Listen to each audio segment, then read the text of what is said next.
Zašto su se sreli baš njih dvojica od 7 milijardi ljudi na svijetu? Jedan crnac iz Gambije, drugi albino bijelac iz Hrvatske. Abdulle i Mario ne postavljaju to pitanje jer odgovor na njega ne znaju i ne zanima ih. Jedino što je važno je da su im se životi zauvijek promijenili na bolje. Abdulle je naime živio u zemlji gdje je 650 kuna dobra mjesečna plaća, gdje mladi mogu samo sanjati o životu kakav većina nas uzima zdravo za gotovo. Obrazovanje, zdravstvena skrb, sve je to rezervirano samo za bogate, a Abdulle nije bio jedan od njih. Međutim, on je u životu imao sreće. Trenutačno je u Hrvatskoj, uči jezik i priprema se upisati fakultet. Sve to zbog neobičnog prijateljstva. My name is Abdulle Jobe and I'm 26 years old and I'm from Gambia, the Smiling Coast. Da će stajati na glavnom zagrebačkom trgu na drugom kontinentu nije ni sanjao, u stvari nije ni znao gdje je Zagreb, no znao je da želi postići nešto u životu, da želi obrazovanje. Onaj koji mu je to omogućio i pružio priliku, iako se nisu upoznali, bio je netko potpuno drugačiji od njega. Kako ide posao danas? Super, kako ide tvoj hrvatski? Malo po malo. Mario je sada njegov stariji brat. Ja, moj prijatelj režiser rekao, ajme, alaj ste se iskombinirali. Ne biste na prvi pogled to nikada rekli, no saznaćete da on to zaista jest. Krenimo od početka. It's Hail the Generation once again and we are saying a very big welcome to all of you. Just like that song, we are the world, we are the children, and we are the ones who can make this world a better place for our children and our children's children. Here in the studio is myself, your presenter Abdulle Jobe. Ovo što gledate kadrovi su Abdullejeve domovine, Gambije, a ovo što slušate njegov je glas u radijskoj emisiji. Let's look at some of the measures that we can take in order to avoid early marriage or teenage pregnancy. I single-handedly run a radio show for 3 years and I wasn't paid for the radio show because I want to be a change maker. I talk about issues that have to be with young people.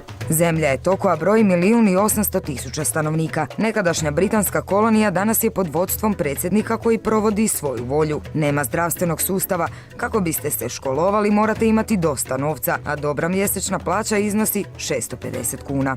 I talk about some of the issues that are very much common in my country, in my society. One of them is dropouts, students who drop out from school. One of the things is teenage pregnancy. African youths taking the illegal way to come to Europe, you know, go into the sea and some of them lose their lives. O bijegu iz zemlje, kakva god da bila, Abdulle nije ni pomišljao. Ono što ga je dovelo na drugi kraj svijeta neobičan je splet okolnosti. Jedna moja kolegica iz djetinjstva koja živi u New Yorku, nazvala mi je rekla, čuj, ja imam jednog prijatelja koji stvarno bi trebao pomoć. Rekla je, čuj, poslaću ti podatke na e-mail, voljela bih da dođe studirati u Hrvatsku. Mario je imao dva izbora, odustati ili se upustiti u avanturu života i to za nekog koga nije nikada vidio. Nazvao je Ministarstvo znanosti, obrazovanja i sporta i u suradnji s njima pronašao način da Abdulle dobije stipendiju.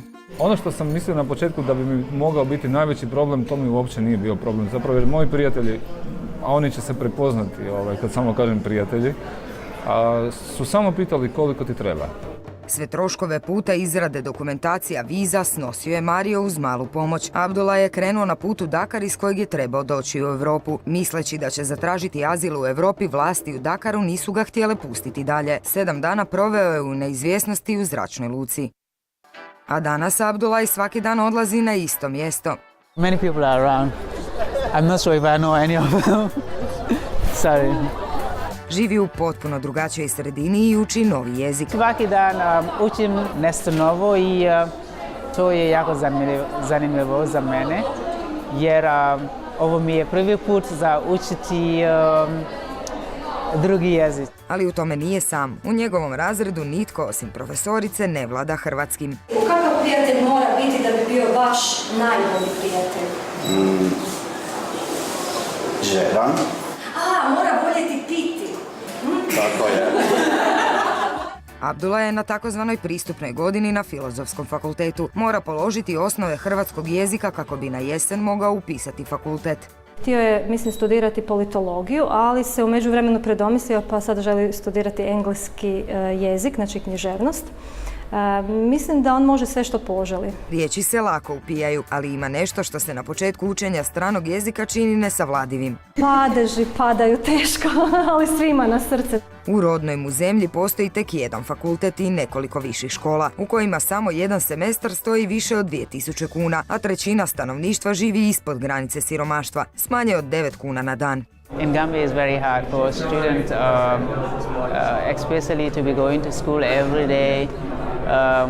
We don't have public transport for students, so you pay, and transportation is very expensive. Dugi redovi u studentskim menzama njemu ne padaju teško. Zapravo one su mu nešto posve novo, a jedna od prvih rečenica koju je svladao na hrvatskom jeziku bila je Oprostite, je li ima nešto što nije svinjatina? iksica koja pokriva više od polovine računa obroka u njegovoj zemlji je nezamisliva.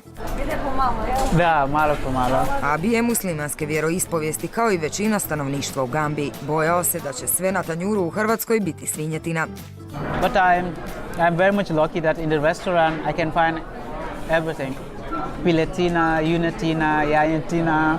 Njezino ime je Vlatka Katušić. Ona je Abijeva prijateljica s fakulteta, no u snalaženju u Hrvatskoj usprkos imenu ne može mu puno pomoći jer ona dolazi iz Bolivije. Došla je naučiti jezik svojih predaka. It's really nice because you can learn like from different cultures, not only Croatian culture. You can have African culture, China culture. Sve to otvorilo je Abiju vrata svijeta za čiju raznolikost bi teško saznao u zemlji u kojoj su internetska veza i televizijski programi pod kontrolom jednog čovjeka. Meeting with somebody for the first time and the first day that also introduced me to somebody who've never met me, and then together with the ministry who've never seen me, and they try as much as they can to team up and then help me get the scholarship was the luckiest thing that can happen to someone. Mario i Ministarstvo obrazovanja 9 mjeseci su rješavali papire kako bi Abdulle uopće mogao krenuti na put. Da sam na početku svega toga računao koliko bi mi novaca trebalo, napora, vremena, živaca i svega, vjerojatno bih odustao. Rečenicu kako je lijepo pomoći drugima proveo je u djelo. Bez puno promišljanja spojio je 2 kontinenta. Ti moraš učiti dogovarati. Da, moram. Ako nećeš, onda ćeš pas. Moram, ali ja ću studirati na engleski.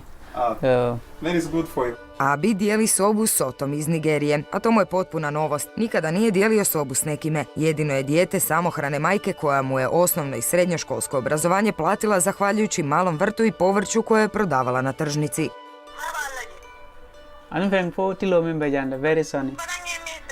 Prvi put u životu je odvojen od majke, sada već 8 mjeseci. I love you.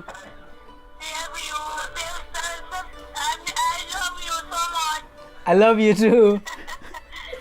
I am here for a mission, that is to pursue my academic goals, and then I don't want to go home empty-handed. I want to achieve something. I want to have something that my country will be proud of, my parents will be proud of, and the people that brought me here will be proud of. Još jedan san Abi sanjao kao dijete, biti atletičar. Iako nije znao gdje je Hrvatska, znao je za Blanku Vlašić i pratio njezina natjecanja u rodnoj Gambiji. Here is an opportunity for me to train as a professional athlete because in my country we don't have the facilities and then we don't have athletic coaching. Obuću za trčanje i triko poklonili su mu u atletskom klubu i nešto možda još važnije, od stipendije koju dobiva ne bi mogao plaćati mjesečnu članarinu, pa Abi trenira besplatno, da. Kako to? Pa dobro, mislim, dečko je na studiju i relativno siromašan, nema razloga da mu se ne izađe u susret i da mu se ne omogući bavljenje sportom, tim prije što je to njegova želja. Potencijal za dobre rezultate u šprintu posjeduje, a velika motivacija mu je činjenica što trenira s državnim prvacima. Mi učimo engleski s njim jer nemamo priliku inače baš pričati na engleskom, pa mi učimo, on uči hrvatski, dobro mu ide. Odlično mu ide, sve kuži vjerojatno. On je zadovoljan, dečki su zadovoljni, na neki način je i maskota ove naše grupe. Biti 4.500 km udaljen od doma ne znači da ste sami. Naprotiv, to znači nova prijateljstva i preuzimanje njihovih navika. U Gambiji je nepojmljivo otići na kavu, a sada to radi baš poput svakog hrvatskog studenta svaki dan. Dominic is the first friend I met and he's like, he did not say, oh let's have a picture, but every friend I met once. A Dominik nam je i otkrio Abijevu priču o crno-bijelom svijetu.